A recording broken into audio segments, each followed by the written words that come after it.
What's up, everybody? Uncle Mike here, and Heidi, Hi. my better half. I've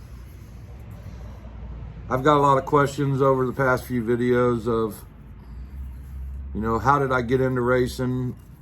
What was my inspiration, whatever you want to call it, or I don't really know how to say it, but long story short, I'm gonna kind of just walk you through where it all started when I was a kid till now. Quit hitting the table, you're making the camera bounce. She's gonna be correcting me the whole video. I can see this already. So for me, I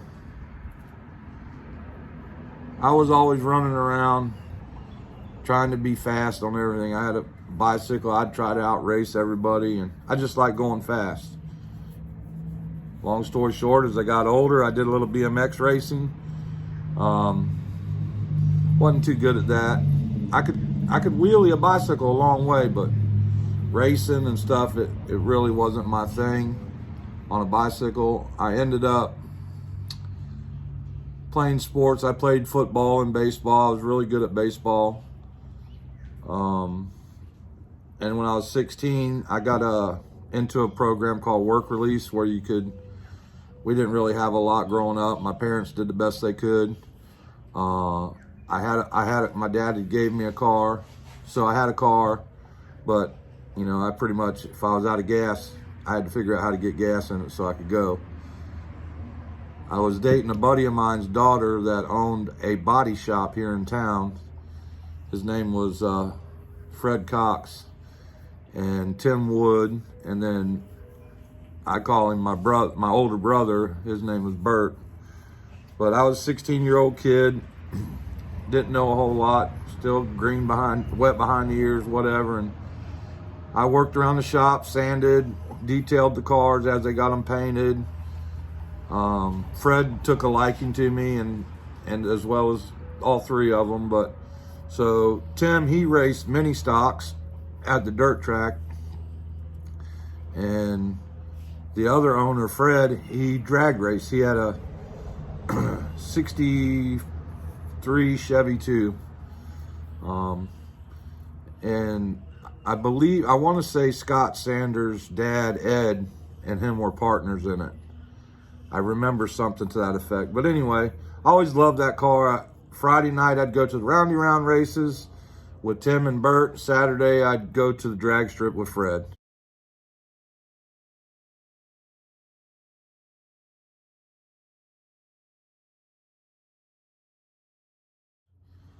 So I was really starting to catch on to the whole thing, and I really enjoyed it. I liked going.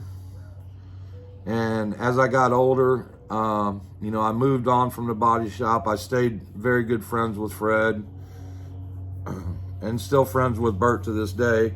But I guess I want to say I was 23. I had a little red Mustang, and they had a drag strip over here by us called Lakeland Drag Strip. It's closed down now, but I had a little Mustang, 74 Mustang Ghia V6, wasn't nothing. Had a shift kit and a transmission, but I'd go over there and run street class with it. I won a couple of times with it, not nothing, a couple $100, whatever, but it was fun. Years went on. Just before that, I was living with Corey, and and his family, he had a Nova. Then he built a 66 Chevy 2. His dad raced, and we were just having a good time. Yeah, we were just street racing and having fun and whatnot. But I ended up getting married, and I had a couple kids, and 3 kids. And I had been driving to Daytona for something, and I seen an old Chevy 2 in the woods off the interstate. So I said, man, I wonder how I get around over there to see that car. So I figured it out. It took me about 10, 15 minutes to figure out how to get to where it was, and there was a bunch of woods growed up around it. Like had been sitting there a while. And I go up, I knock on the door, and old man comes to the door. I say, "Hey man, you interested in selling that old Chevy 2 back there?" And he said, "Well, it was my son's car, and he passed away.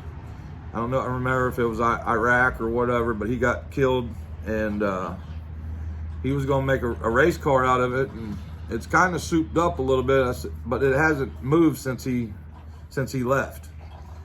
I said, "Well, would you be interested in selling it?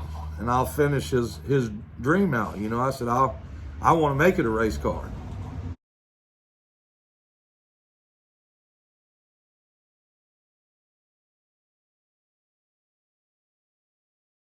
Guy ended up, you know, selling it to me. So I went back home, got a trailer, come back. I did pipe work at the time.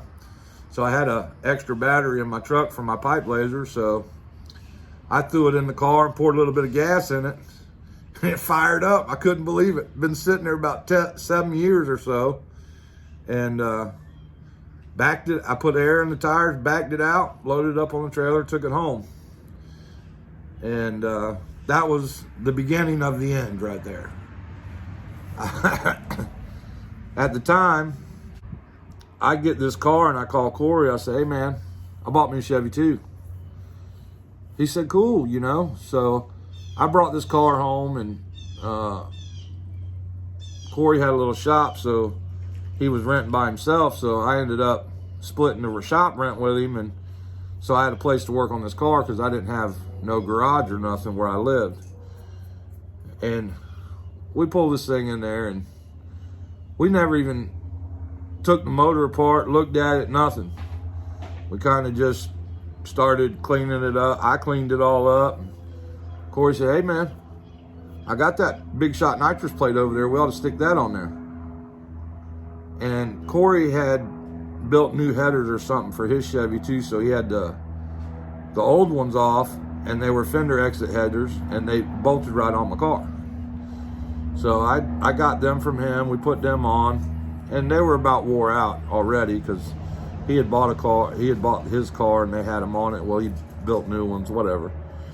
Long story short, I got this old car. It's got old small block in it. It had, I think it was a 690 center squirter carburetor. It was a different, it's not like an HP or nothing like that. But we cleaned it up, got some fuel in it, and I changed the oil and stuff, and drove it around, putzed it around. I went and got a tag for it because it was a street car. And one thing led to another. Well, now we're out street racing this thing.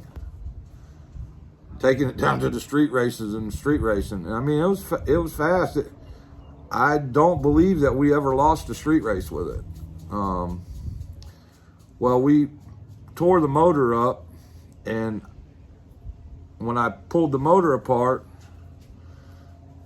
the pistons were mixed matched in it. It had cast pistons and forged flat tops in it. They were mixed matched. Sorry about that. So Cody had a set of heads that he had welded up for a guy, and they were World Product 202 heads, and I took them over to my buddy. And me and Corey just talking about that guy. Gil's machine shop, and he went through them and put all new valves in them and stuff for me, and got them all fixed because they had to be welded up. And I bought the right set of pistons from Lee down at United Speed World. So I bought a whole new set of pistons from Lee and got this thing. In the meantime, a buddy of mine had a Chevy 2 that he was redoing. He was making a 10.5 Outlaw car. Well, it already had a narrowed rear end with the leaf springs, nice wheels. He cut me, his name was James. He cut me a hell of a deal. I ended up getting the rear end and the front wheels and everything. It was like, back then, which was probably a lot of money, but it was like $1,500. And I put that rear end, a 9-inch in there, and leaf springs and cowl tracks. Well, actually I had slapper bars on it. Had some, not nice wheels and stuff on it. So I was slowly upgrading the car as we were going along. And I got it pretty much finished as far as I could take it.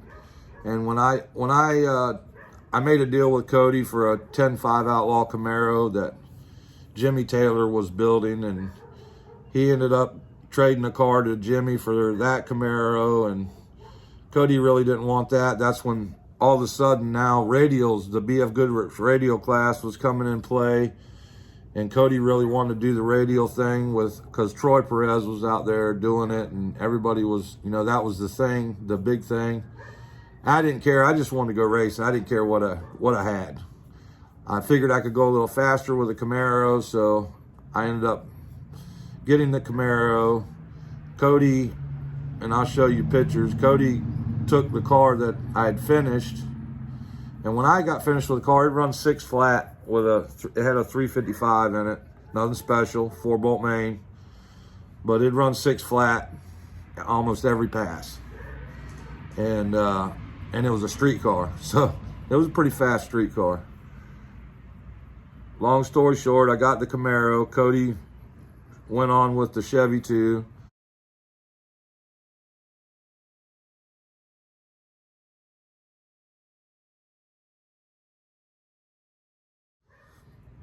I ran the Camaro for a couple years. I ended up I bought a World Products block. Corey had his red Chevy 2 at the time, and the motor blew up on the trailer. Had some brand new AFR heads and stuff on it, and I ended up buying the motor and rotating assembly or something. But anyway, I ended up with most of that motor. I put it in the new block. I sent the heads back, had them fixed, and ended up having a 377 stroker motor. And I bought a Power Glide transmission. I took the Turbo 350. I had a Turbo 350. I took it out, got a Power Glide. Long story short, now I got a 10.5 Outlaw Camaro. Thing run good. Had a lot of fun with it. Well, then Corey had put a big block in the Chevy 2 he owned, and he was racing at Orlando in Heavy Street, and it chucked the rod out, this big, brand new big block. So I ended up buying this whole big block from him. I fixed it, put it in my Camaro, put it in my Camaro.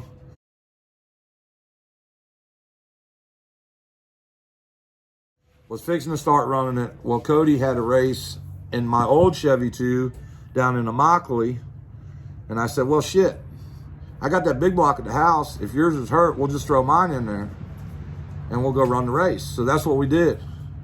Well, I had taken the motor apart because I'd ran it a couple passes, and I took it apart just to check the bearings after it had slung a rod. I wanted to make sure everything was good. I put everything back together. We put it in Cody's car. We go to Immokalee. Things going like 515 every hit. Boom, boom, knocking them. We're right onto the into the semis. And he goes to do a burnout, and I hear something make a noise, and I'm like, what the hell was that? I look in through the dash, and I see that the oil pressure's good.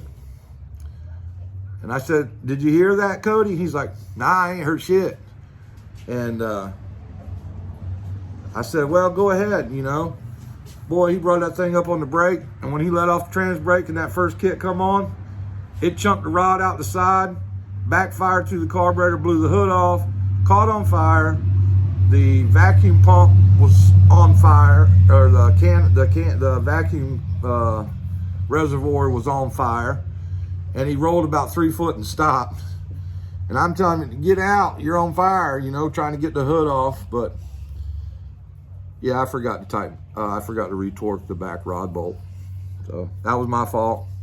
We ended up losing the race because of it, but that was a whole nother story. So moving along, I kind of went into a bad period in my life, lost everything, kind of lost respect for myself, didn't really care about my job, family.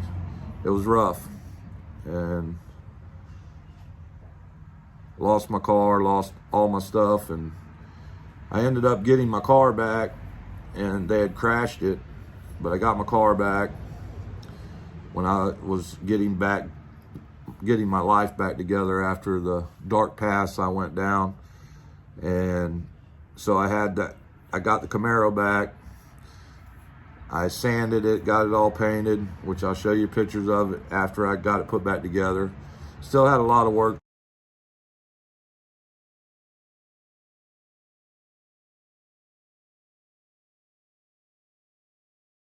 to do to it. I didn't make very much money where I was living at the time.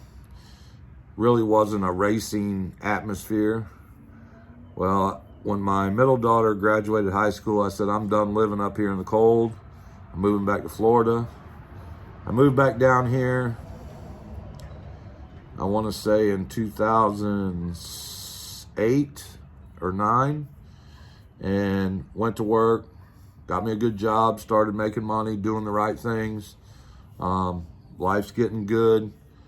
Hanging out with Corey again, and making my friends back.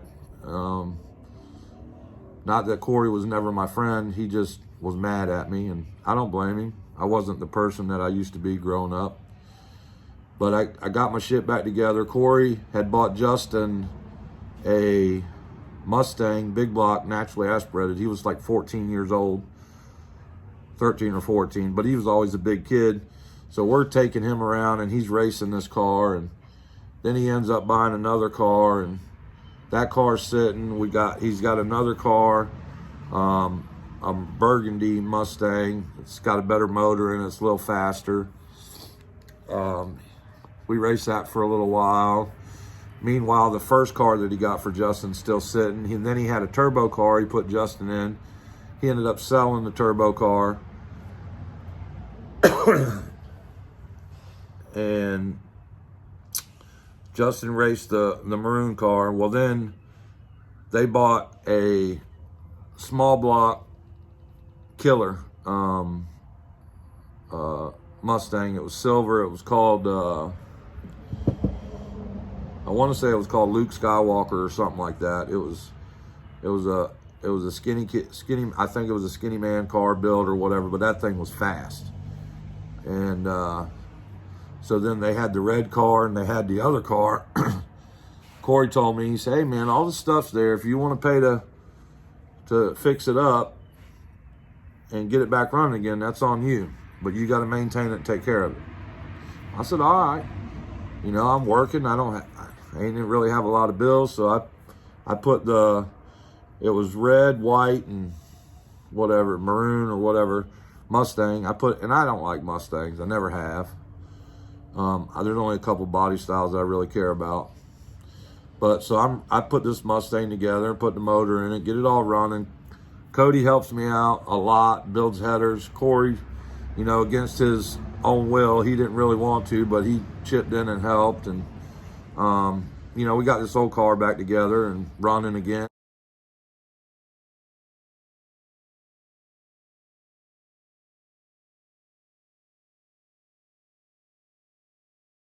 So now we got 3 running race cars, and I'm racing the one. Justin's kind of back and forth between the silver and the burgundy car, and so we go. I don't remember what it was in Bradenton, and I don't know what we were running 275 at the time, and I know that in the burgundy car, it was the beginning of the year. There was no record set or anything like that. And I went I want to say a 485 at 145 or something like that. And that was the X275 record.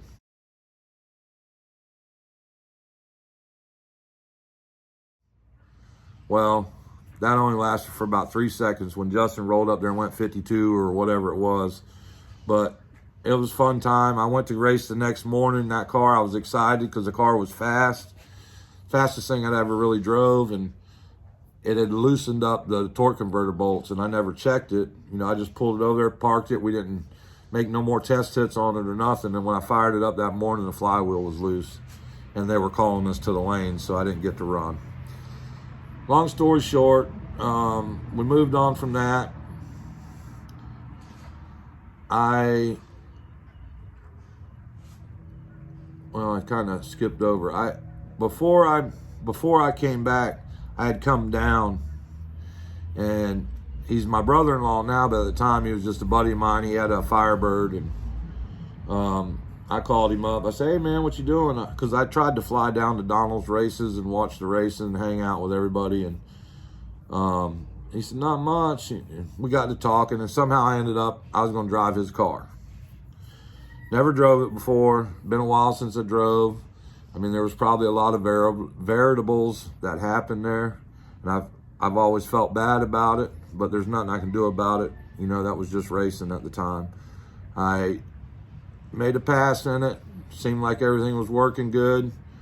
We went to make a nitrous hit, and the nitrous didn't come on, so I came back around. We forgot to plug a wire up, and then we went back out there and took it out there. The car got back on the wheelie bar, and it kind of steered it goofy, and I remember I tried to burp it, and the throttle was stuck. There was nothing I could do. I was just holding on for the ride. I hit both walls, car exploded, went down the middle of the track. I'm on fire, you know, the windshield melted out of it in 2 seconds.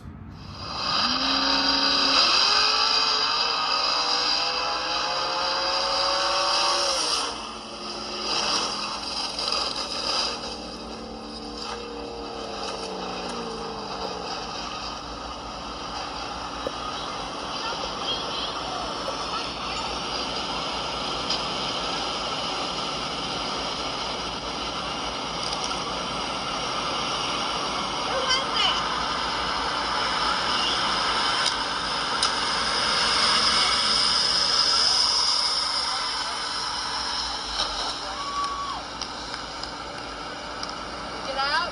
Yeah.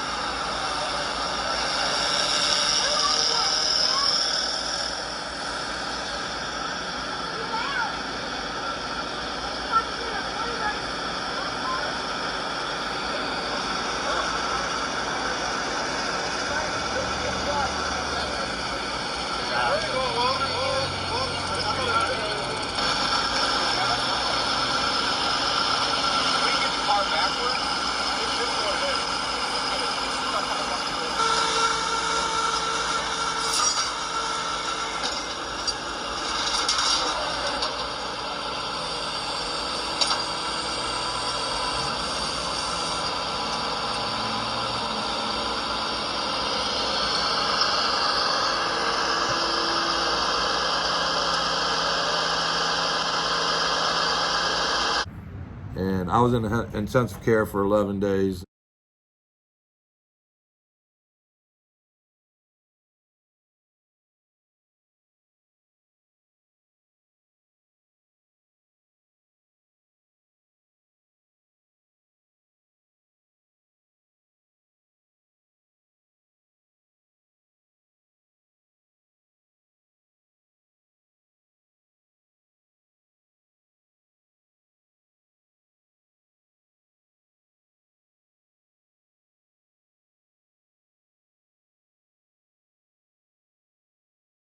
It totally destroyed the car. And so after the deal with Corey, I got with David. He had bought it. He was working on the Chevy too and trying to make something go. And I said, "You know what, David?" I said, "Let's just build a car together." And this was before he was my brother-in-law. And he was like, "Okay." So that's what we did. We built an Ultra Street car.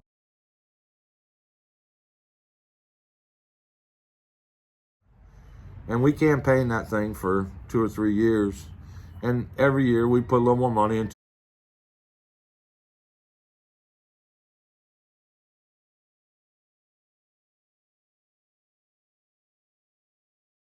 it, try to make it a little better and blah, blah, blah.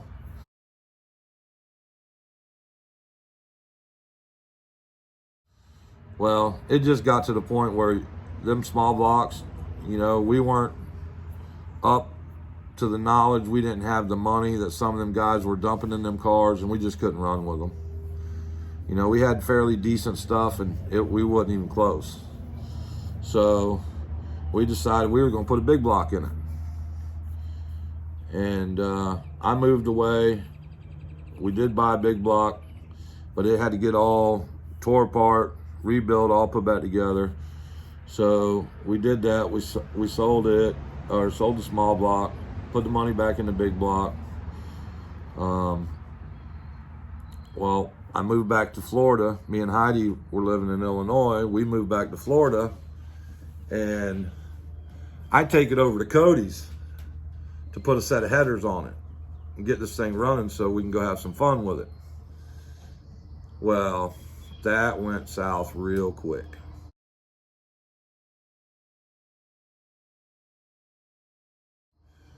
Cody had a chassis hanging from the shop. He said, hey man, that thing will fit, which I'm sure y'all probably heard the story. If that thing will fit, we'll put it in there. I'll help you out.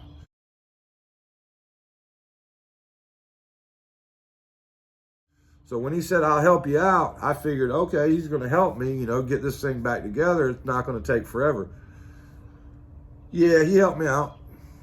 And love that guy. He's awesome. He did help me out, but it took us 5 years. And then that's what I got today. My brother-in-law's moved away. I've funded all this here, and I'm like, you know, Heidi and me, she's given up a lot in the last 5 years for that car to be built, because we probably could have went on a lot of vacations and a lot of different things. But she's kind of stood behind me and my passion for racing, and knows that one day it'll be her turn. But for right now, we're going to go racing. We're going to have fun.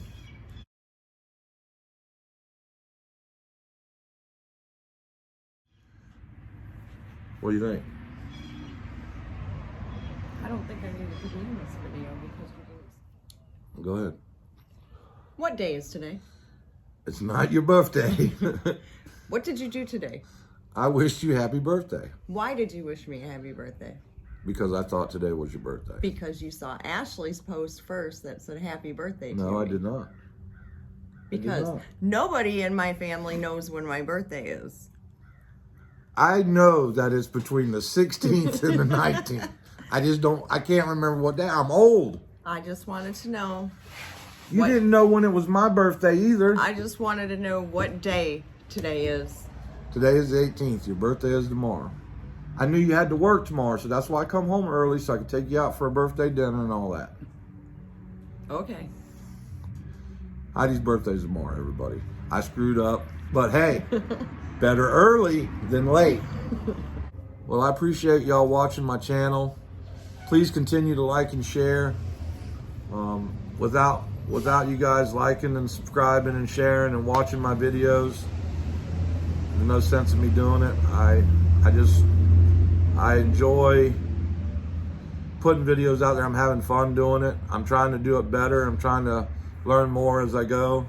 We all start somewhere.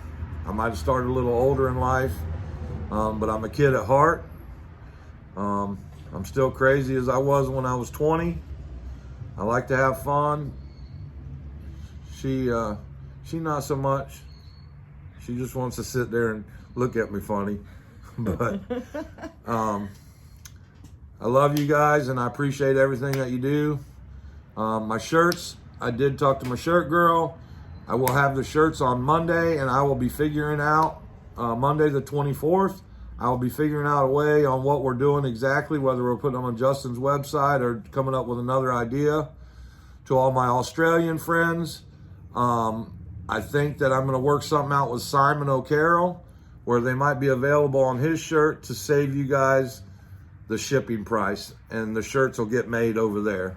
I got a few things I got to work out on that or see if I can do, but know that I'm trying to look out for you guys, because I know you guys have been asking me about shirts and whatnot.